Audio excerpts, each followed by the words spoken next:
కీర్తనల గ్రంథం 12వ అధ్యాయం 6వ వచనము.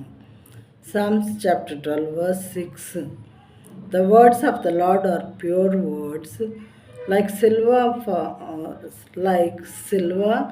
refined in a furnace on the ground, purified 7 times. యెహోవా మాటలు పవిత్రమైనవి. యెహోవా మాటలు పవిత్రమైనవి. ఎవరి మాటలు పవిత్రమైనవి అంట? యెహోవా దేవుని యొక్క మాటలు కూడా సమస్తము చేతల మాటలు. ఆయన సమస్త విషయాల్లో కూడా పవిత్రుడు. ఆయన మాటలు పవిత్రమైనవి. అవి మట్టి మోసలో 7 మార్లు కరిగి ఊదిన వెండి అంతా పవిత్రములు. వెండిని ప్యూరిఫై చేసే వాళ్ళకి ఇది బాగా అర్థమవుతుంది మనకన్నా ఎక్కువ.